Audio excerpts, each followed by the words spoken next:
Ti insegno come fare I cannoli italiani. Okay, so Right? she's saying that she's going to teach me how to make cannoli napolitana.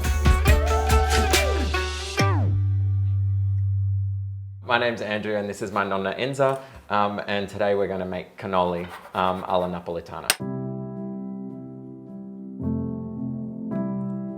That's when I married. See? What's this? No, when I married, was 18 years old.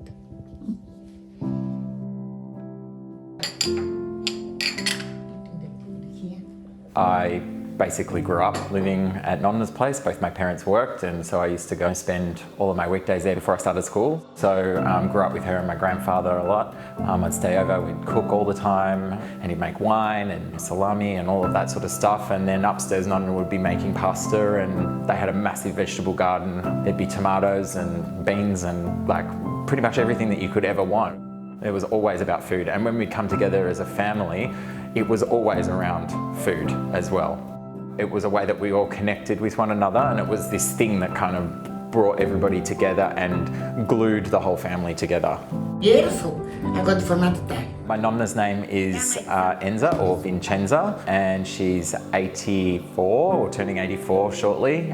She was born in a town called Eboli in Italy, which is near the bigger city of Naples. And she emigrated to Australia in 1956 with my grandfather and his 12 brothers and sisters.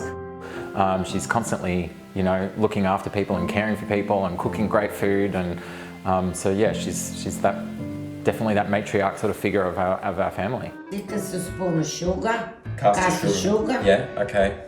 120 gram butter. Unsalted butter. Unsalted butter, yes. Yes, okay. So what are you doing there? Make a well? Inside, yeah. 2 eggs. I talk to you.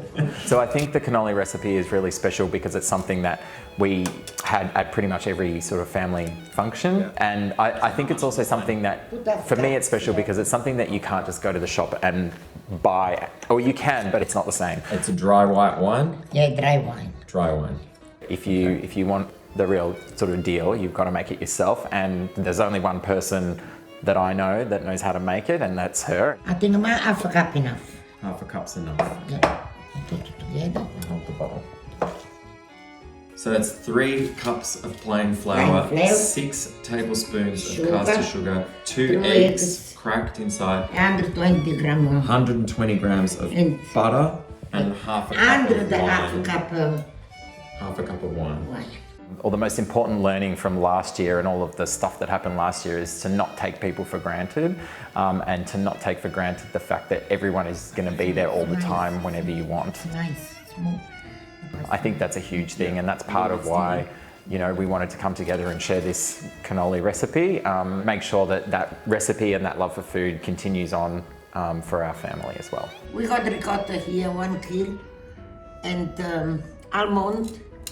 Toasted? Toast almond, chocolate, milk chocolate, and I got 1 cup of sugar, and some pistachio for you, and some liquor. Sweet liqueur, Sweet, yeah. little bit. And then the pistachios and the almonds, they're toasted, and then we'll crush the...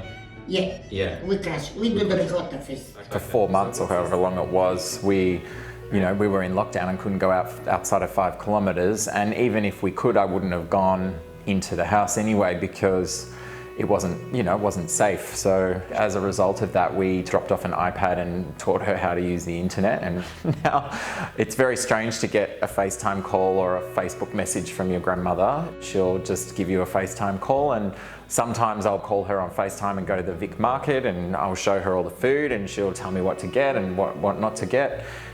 So there's been a huge positive in that there's definitely a lot more of a connection. This ricotta beautiful. It's good, yeah. I got it from the very nice. Vic Market. Yeah. If too much, you can freeze. Yeah. You bring out when you don't have another batch. Yeah. Okay. A lot of the things that we're cooking with my grandfather made. He passed away maybe six years ago. Who taught you this recipe, Nonna? My mother-in-law. Your mother-in-law. How many years? 70 years ago? 70. Yeah, 70 years ago. The ricotta needs to be dry. Yeah, like this one, beautiful. I think the world got to a point where it was going so fast and everybody started to forget what was important, what was really important, and you just get caught up in this whirlwind of being busy. And then when COVID hit and you had to stop and you had to think about things and you couldn't just go and visit family or you couldn't just do the things that you were used to doing, you actually had to stop. It sort of recalibrated. You know, this is the kind of thing that's important. Family's important. Connecting through food is really important part of who I am and our culture.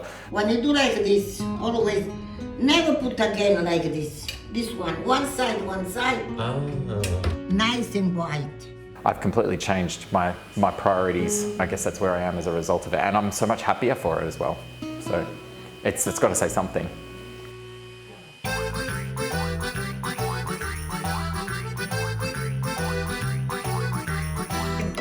Let open. Okay.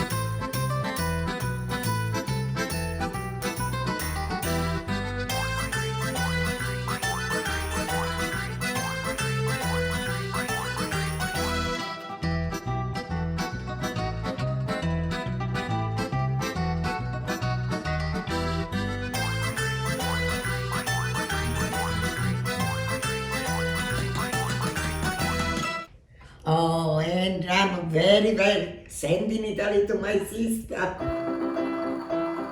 That's the smell that I remember growing up on, basically, every morning, that coffee. Good, we try. Okay, oh my god, which one do I want? I want this one. All the time. Alright, you ready? Yeah, good. Okay, go. We try, go. Yeah. Good luck. Yeah. Oh, it's really good. Beautiful cannoli. Come in Australia with some. So bello. So good. You learn something in here for me. I do. You keep forever. Yeah. All the time you make a cannoli, think about me.